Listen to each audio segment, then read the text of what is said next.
What is going on, guys? Blink here, back with a new guide. In this guide, I'll be explaining smart ways of fighting with low health. Also, the V-Bucks giveaway is still going on, so make sure to visit the link in the description to enter. And lastly, don't forget to subscribe and turn on notifications as I post an Amazon gift card code in the comments every time I upload. By turning on notifications, you'll have a way better chance of getting here first and redeeming that code. Anyways, guys, let's get to this guide. So, in this situation, I walked into a trap and had to try getting my minis off, but I heard my opponent very close and had to get above him. Sometimes you won't have time to heal, and you'll have to get away from your opponent first. Now, the best way is to build up, so your opponent has to destroy your materials or build up to you. After building up, I actually needed to jump over to the other structure because my opponent tried destroying the platform I was on. I jumped over to the platform beside me as it seemed like it had better support. If you build a separate platform and notice your opponent trying to destroy it, then try building towards the main platform as it has more support. If your opponent seems vulnerable and you're holding the high ground, then take a shot if you're comfortable peeking. You do this to try delaying your opponent into taking a mini before he pushes, which will allow you to take your own minis too. So he actually ended up pushing me from the left and I was able to take a mini before I was vulnerable. One tip is to take minis before taking a medkit,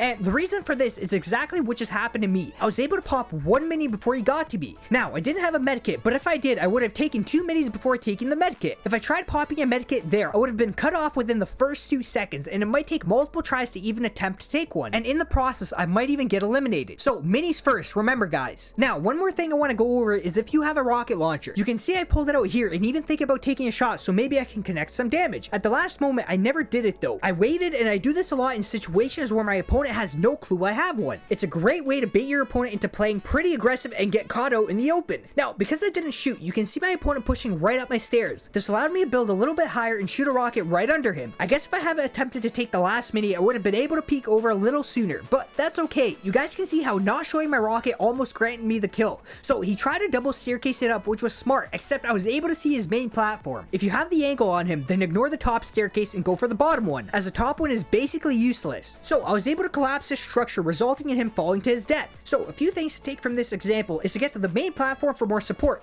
Take minis first before you take the medkit. And if you have a rocket launcher and your opponent has no clue, then save it till you get a good chance to use it. Now, in this next example, I downed one of the players, but ended up getting shot down to 30 HP. Now, for that split second, you can see my opponent in the air. So you have to act fast by placing walls and floors above you. Not just walls, floors too. So I had a bunch of floors above me, and one shot can be fatal with 30 HP. This is actually something I've talked about doing in a super old guide of mine. I'll quickly explain it here. When you place floors above you, you block your opponents from trying to get shots from above. If you're building up and spot your opponent, then place a floor above. If your opponent keeps spraying your floor, you want to keep rebuilding it until he needs to reload. The second your opponent finishes his reload, you want to edit the roof and start building up again. It's a great way to stop bullets from whizzing onto your head. Now, you can see in this example that my opponent ended up stepping on my roof. Had I not had that roof there, he might have actually came down with a nice shot to the face. So after editing the floor, I instantly walled off my back and built for that high ground. Now, if you have meds, use them while trying to gather some information onto your opponent. You never want to sit at the bottom of your fort when you heal, simply because you can't see anything. So as I was bandaging, I was able to see him going for a revive on his teammate. My best chance now is to drop down as he's not moving at all. I almost messed up because I haven't had my key weapons reloaded. So make sure you reload your close range weapons before engaging. Now, you want to do this quickly so he doesn't get the revive off. By me dropping down, I had a better chance of being able to get the elimination as my opponent wasn't moving. So the key things to take from this example is to place those floors above you, rebuild them if needed, and make sure you're spawning for your opponent as you heal. So in this next situation, I got shot down to 30 HP and had to hold the high ground carefully. My opponent tried building up to me, and you want to pressure him as he's trying to build those stairs up to you, as he can't really shoot you while he's building stairs. Now, the key thing is to peek out slightly as you take shots. You want to expose the least amount of your player model. That way you give your opponent a hard time shooting back.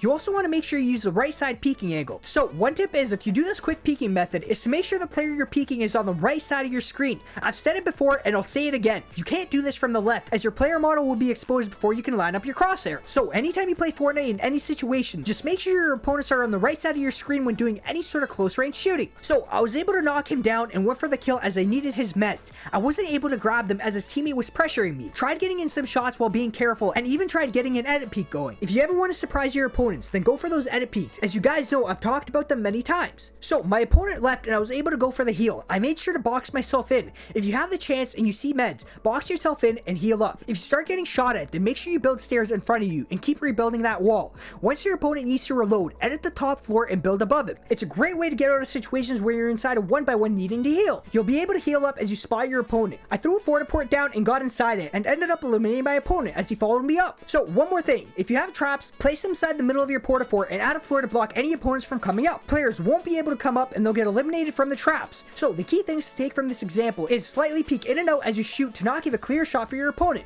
Remember to utilize the right side peeking angle for the peeking advantage, and to know how to get out of situations where you're getting shot inside your 1x1. So there are a few more tips I want to give you guys before ending off this guide. So instead of jumping sideways as you place walls to block shots, you can place reverse stairs to block any opponents from shooting. It's a great way to keep your momentum as you try getting into the safe zone while running away from your opponents. And the last tip is, if you're inside a forward port with low HP shooting at your opponent that's at a medium distance, then make sure you're peeking in and out as you take shots. Don't just keep shooting at a consistent spray standing still. Shoot a few bullets every few seconds as you peek in and out. This will make it harder for your opponent to connect any shots. So I want to end off this last clip as something pretty funny. Now, this opponent got me down to 40 HP and had the HP advantage. So I was getting ready for an epic fight and he just walks away like I wasn't even there. Yeah, I was pretty confused. Now, he reloaded his shotgun, which created a walking animation and made this encounter that much funnier. Well guys, that's it for this guide. Hopefully I helped some of you guys out, and a like and a sub will be greatly appreciated as it does help me out a lot. Anyways guys, thanks for watching, and I hope you have a great rest of your day or night, and I'll see you on the next one.